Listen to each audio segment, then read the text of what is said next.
गिरीजा आहे बारामतीचा first blogger. मी आज आलेलो आहे MS कॅबिनेट MS कॅबिनेट येथे. हे तुम्ही पाहू शकता MS कॅबिनेट आणि हे त्यांचे ओनर आहेत ओमकार शिर्के म्हणून. तर आपण आज मुलाखत घेणार आहे आपल्या MS कॅबिनेटच्या यांची नाही का MS कॅबिनेटच्या ओनरची आपण आज मुलाखत घेणार आहे. तर हे तुम्ही पाहू शकता असे म्हणजे सेटअप वगैरे हे बनवून देतात नाही का MS कॅबिनेटचे टॉप लाईन वगैरे हे मागची तुम्ही बेस्ट लाईन पाहू शकता. या अशा प्रकारचं तुम्हाला मटेरियल आपल्या MS कॅबिनेटमध्ये मिळून जाईल. MS कॅबिनेटमध्ये मिळून जाईल. तर लो बजेटपासून हाय बजेटपर्यंत पण आपल्या इथं स्पीकर वगैरे सगळं अवेलेबल आहे. तर आपण आता त्यांना त्यांची मुलाखत घेऊ.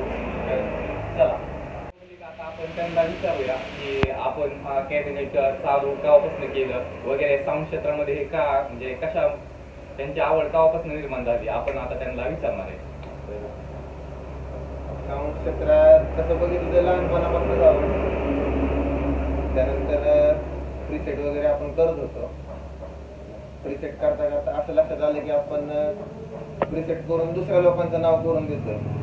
दुसरे जे कॅबिनेटवाले आहे त्या लोकांसाठी मग आपण प्रीसेट वगैरे करून त्यांचं नाव मोठं करतो. त्यापेक्षा मग असं वाटलं की कुठेतरी आपणच सुरुवात करावी. कुठेतरी आपणच आपलं कॅबिनेट असले तर दोन्ही ठिकाणी नाव आपलं प्रीसेट आणि कॅबिनेट दोन्ही ठिकाणी जर नाव आपलं असेल तर कुठेतरी आपण वेगळ्या स्तरावर जाऊ शकतो. मग त्यानंतर मग जवळपास 2019 ते 2020च्या दरम्यान कॅबिनेटला आपण सुरुवात केली. त्यानंतर जसे जसे आपण देत गेलो जसे जसे पब्लिकला रिस्पॉन्स आपला आला पब्लिकला रिपोर्ट जाणवत गेला जसं जसं आपले प्रगती होत गेली.